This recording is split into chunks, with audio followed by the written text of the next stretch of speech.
warahmatullahi wabarakatuh. Bismillahirrahmanirrahim. Kembali lagi bersama saya. Sebelumnya saya perkenalkan dulu, seperti kata pepatah, tak kenal maka tak sayang. Perkenalkan dulu, saya Siti Kubang Senawati Serang, di sini sebagai host dalam materi Sharing and Caring the COVID-19 Pandemic, di mana acara ini diperkasai oleh teman-teman dari Pengabdian Masyarakat Kedokteran Komunitas Fakultas Kedokteran UNESA angkatan 2016. Tentunya kita di sini akan membahas tentang seputar ilmu kesehatan mengenai COVID-19. Langsung saja, mungkin dari kalian pada bingung kan mau ngapain aja selama self karantina ini. Mungkin apa saja yang bisa kita lakukan untuk mengisi waktu luang yang sangat banyak karena pandemik ini. Maka kita dianjurkan untuk tetap di rumah aja, karena dari itu kita banyak menerapkan hashtag stay at home. Kali ini kami akan datangkan narasumber yang kece abis, yang pastinya punya banyak segudang prestasi dan mungkin bisa berbagi tips and trik arah pandemi COVID-19. Mungkin langsung saja di sini. Sebelumnya ada narasumbernya, ada Mas Reza Akbar, sarjana kedokteran. Di sini sebagai dokter muda 1 Rumah Sakit Islam Jemur Sari. Beliau juga adalah salah satu lulusan terbaik Fakultas Kedokteran angkatan 2015. Mungkin langsung saja untuk menyingkat waktu. Halo, kita sapa dulu sebelumnya. Halo Mas Akbar. Halo. Gimana kabarnya, Dek? Alhamdulillah baik, Mas. Mas, sebelumnya Mas lagi sibuk apa sekarang, Mas? Kesibukan sekarang ya bermacam-macam, ada yang penelitian, ada bisnis, kemudian dan biasanya belajar sih, nyicil dokter muda ya, gitu. Oh ya Mas, kan ini berhubung sama tema kita Share and Caring ala the pandemi COVID-19. Mungkin dari Mas Akbar sendiri, bagaimana sih Mas Akbar menyikapi kondisi ini dengan berbagai kesibukan Mas Akbar sendiri? Oke, jadi sebelumnya terima kasih kepada pihak Medigrade ya, karena saya sudah diberikan waktu untuk berbicara ya. Kita sharing karena memang temanya sharing. Ya, kurang lebihnya nanti saya ingin menceritakan bagaimana sih saya memanage ya, istilahnya memanage waktu saya sehingga saya mempunyai waktu yang cukup untuk mengerjakan sesuatu tuh sesuai target seperti itu. Ya, terutama di era yang sekarang ya, karena kita kebanyakan work from home ya. Jadi kita tidak banyak berinteraksi secara sosial, tapi kita tetap harus produktif dengan semua keterbatasan yang kita miliki seperti itu. Nah, sebelumnya juga saya ingin karena ini masih di era Idul Fitri ya, ingin meminta maaf lahir batin apabila banyak salah. Nah, oke, masuk ke materi ya, masuk ke kita yang di sharing. Bagaimana sih caranya? Sebenarnya itu caranya simpel ya. Caranya simpel, bagaimana kita untuk memanage ya waktu kita sehingga kita tuh punya waktu yang optimal di masa pandemik ini. Oke, contohnya saja gini. Ada yang namanya manajemen waktu. Jadi manajemen waktu itu penting ya untuk kita ya. Jadi kita juga sebagai seorang mahasiswa ya. Misalnya saya sebagai dokter muda di sini, bagaimana caranya saya bisa membagi waktu antara belajar, kemudian bisnis dan juga penelitian. Nah, ini yang penting. Tiga ini harus bisa saling mengcover satu sama lain. Nah, untuk bagaimana caranya ya nanti bisa setiap orang mungkin berbeda caranya. Tapi yang saya lakukan adalah dengan memanage satu hari full itu saya harus ngapain. Di malam hari sebelum saya masuk ke hari yang nanti akan saya kerjakan sesuatu ya. Istilahnya saya punya planning lah gitu. Planning pada malam hari. Kayak gitu deh. Ya. Mas, ini ada pertanyaan lagi Mas. Kan nanti masa pandemi ini kan akan berakhir. Berarti kita kan akan kembali ke aktivitas semula, Mas. Bagaimana sih langkah Mas Akbar untuk mengembalikan aktivitas kita, semangat kita untuk kembali ke yang itu bagaimana? Oke, Mas. Oke, pertanyaannya bagus ya. Jadi gimana sih caranya kita itu mengembalikan semangat ya? Istilahnya kan pasti setelah kita lockdown selama ya mungkin sudah ada 2 bulan, 3 bulanan ya, kita work from home selama itu. Nah, pasti banyak sedikitnya kita bakalan menurun antara kualitas ya, mungkin kualitas belajar ya lupa, kadang-kadang kan lupa materi pelajaran, lupa bagaimana melakukan sesuatu. Saya sendiri kan ya kalau dibilang praktek yang di rumah sakit ya saya banyak sedikitnya pasti akan lupa gitu ya. Jadi bagaimana untuk kita bisa membangkitkan semangat kita lagi? Saya ada beberapa tips ya. Jadi yang pertama adalah kembalikan tujuan kita kembali ke tujuan awal. Nah, kalau misalnya dulu sebelumnya ya ini dalam sudut pandang saya ya sebagai seorang dokter muda, maka nanti ketika saya sudah istilahnya lockdown sudah tidak ada, kemudian kita sudah mulai new normal, sehingga nanti kita punya waktu lebih banyak untuk praktek lagi dan sebagainya. Nah, itu nanti niat saya tak kembalikan. Saya pengen belajar lebih banyak gitu. Waktu saya sudah banyak terbuang nih misalnya. Wah, aku banyak waktu terbuang. Nah, sekarang adalah waktuku untuk belajar lagi. Belajar lagi dengan cara lebih aktif, lebih pengen belajar, lebih menunjukkan bagaimana kita ingin untuk belajar seperti itu. Terus yang kedua, kalau memang kita bosen ya, misalnya semangat kita sudah drop nih, misalnya teman-teman pasti kalau misalnya yang sekarang skripsi ya adik-adik ya misalnya 2016, skripsiku gimana nih, skripsiku belum selesai ya, yang kemarin sempat lockdown, terus aku juga belum konsul ke dosen kayak gitu ya, dan mungkin sulit ya konsul di masa pandemi kayak gini. Semangat itu kadang-kadang kalau misalnya dari orang lain ya, itu hanya sekian persen saja meningkatkan semangatnya kita. Tapi kalau semangat itu berasal dari diri sendiri, maka semangat itu bisa mendorong lebih besar daripada semangat yang diberikan oleh orang lain. Kayak misalnya motivator bilang, semakin kamu memiliki waktu yang banyak untuk memfokuskan dirimu terhadap apa yang kamu ingin, maka kamu akan semakin dekat dengan impianmu. Misalnya kayak gitu. Tapi ingat lagi, kalau misalnya dirimu tidak mengatakan nih, kamu misalnya, tapi males, nanti aja lah, nanti kan bisa kayak gitu. Nah, seiring kamu berkata seperti itu, maka motivasi itu tidak akan pernah datang kayak gitu.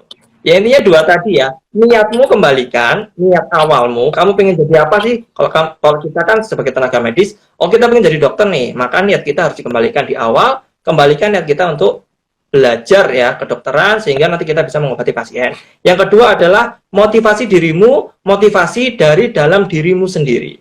Sebisa mungkin kamu harus menimbulkan motivasi dalam dirimu kayak gitu. Oke. Mungkin kembali ke diri kita sendiri ya Mas Akbar ya. Bagaimana untuk memperkasai untuk menumpuk semangat kembali lagi.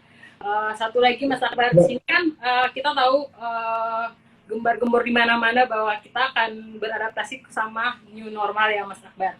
Di mana sih kita dikatakan new normal tapi masih kebayang COVID-19 masih tersebar di mana-mana. Bagaimana tuh kalau kita melakukan kegiatan normal harus sesuai dengan protokol kesehatan tuh gimana menurut Mas Akbar?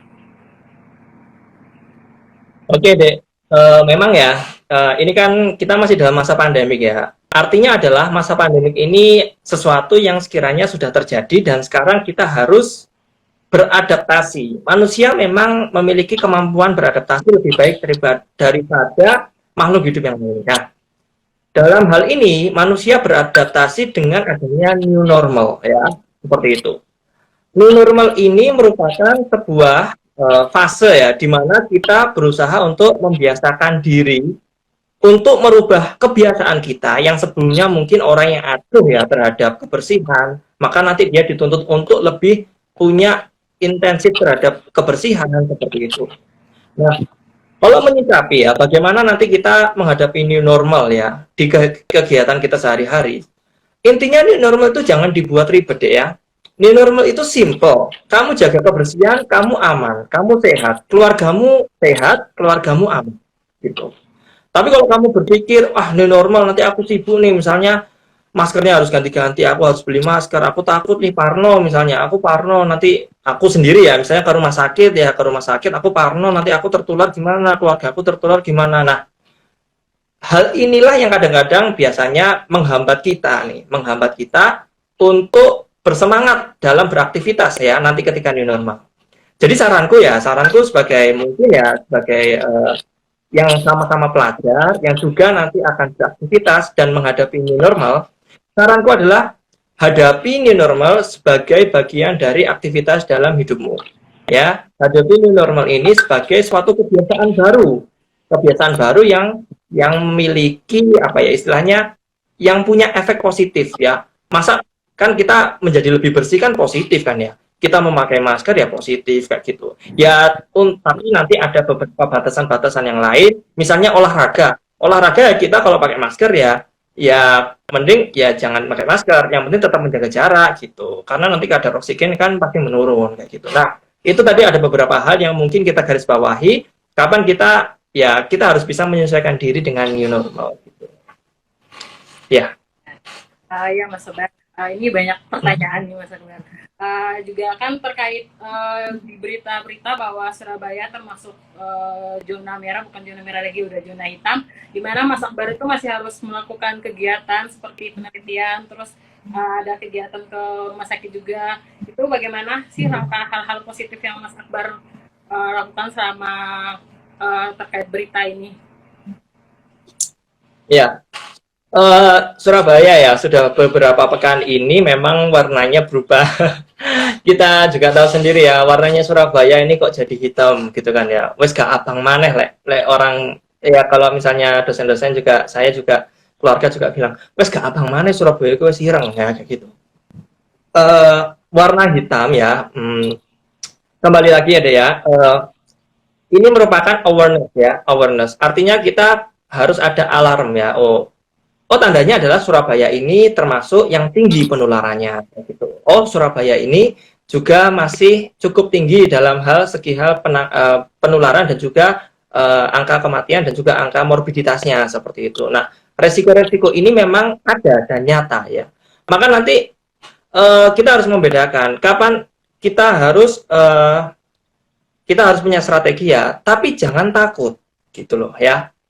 Saya kalau misalnya kan sebelumnya ada podcastnya Deddy Corbuzier, kita juga waktu itu gempar ya, viral ya. Itu kan juga mengatakan intinya adalah kita itu harus bisa membedakan kapan kita takut, kapan kita waspada, ya kayak gitu. Nah, COVID ini itu adalah suatu hal yang kita harus waspadai, nyata ya penyakitnya. Tapi kita jangan takut karena bisa dihadapi kayak gitu. Orang kalau misalnya menerapkan hidup sehat, hidup bersih, pasti bisa kok untuk terhindar dari penyebaran COVID-19 ya, kayak gitu. Dan di Surabaya ini, salah satu yang saya garis bawahi bahwasanya penyebaran yang tinggi di Surabaya adalah karena memang dari budaya memang kita budaya sosialnya tinggi gitu. Ada beberapa budaya positif yang sekiranya itu sulit kita lepas kayak gitu. Misalnya pasar juga masih rame, kemudian kadang-kadang ya wani nekat kayak gitu kadang-kadang. Nah, nekatnya ini juga kadang-kadang kebablasan. Nah, kayak gitu itu juga menjadi poin penting di mana tenaga medis itu selain mengobati dan juga harus mengedukasi seperti itu. Ya intinya dalam Surabaya yang sekarang masih zona hitam ini, selama kita masih menjaga kebersihan dan juga menjaga diri kita sendiri, setidaknya itu mengurangi angka penyebaran dan penularan. Ya, intinya start from ourselves ya gitu. Start from ourselves. Ya, jangan mengandalkan orang lain untuk melakukan PHBS sendiri seperti itu, jangan ya. Jadi start from ourselves aja. Oke. Mas Akbar, mungkin ada saran dan pesan kepada masyarakat di zona merah berupa hal-hal positif, mungkin bisa disampaikan. Saran ya, nasihat ya. Baik, kalau nasihat sendiri, jadi kita sering mendengar ya, saya sendiri terutama sebagai seorang ya mungkin bisa dianggap calon tenaga medis nih. Jadi saya sebagai calon tenaga medis itu kadang-kadang miris ya dengan apa yang sekarang terjadi di Indonesia seperti itu ya. Seperti banyak kabar ya bahwasanya banyak sekarang ini tenaga kesehatan itu berguguran dalam artian memang ada resikonya tuh ada dan kita harus waspada. Cuma kita nggak usah takut. Tapi jangan meremehkan kayak gitu. Ya, itu harapanku ya. Jadi tolong jangan meremehkan COVID. Kita nggak apa-apa waspada, kita nggak apa-apa nggak usah takut, tapi jangan meremehkan. Ya, kayak gitu. Dampak yang diberikan oleh COVID ini besar sekali.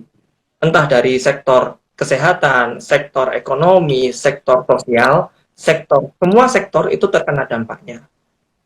Tapi kita harus menghadapi itu semua bersama-sama gitu ya. Jangan saling menyalahkan satu sama lain. Dan juga saya berharap untuk PHBS digalakkan kembali bagaimana kita harus bisa menjaga kebersihan, kita harus terbiasa dengan pola hidup seperti ini ya. Karena pola hidup ini yang merubah Eropa beberapa tahun, beratus-ratus tahun yang lalu ketika mereka terkena wabah pandemik ya, seperti Black Death, seperti flu Spanyol.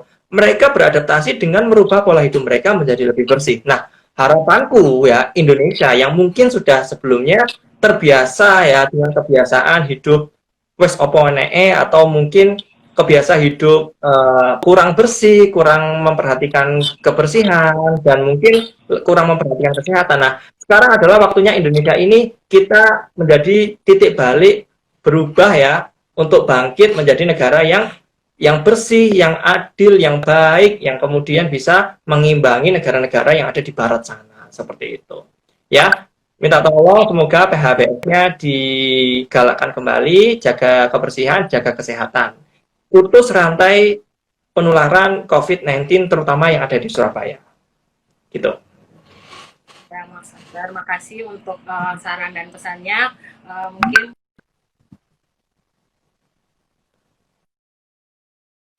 mendengar sedikit manfaat dari Mas Akbar.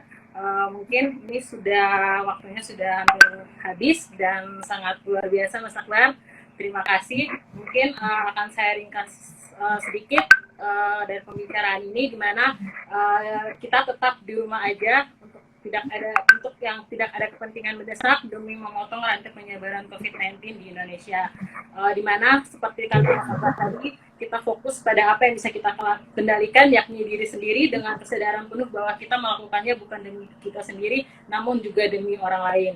Intinya tetap menjalankan solidaritas kita.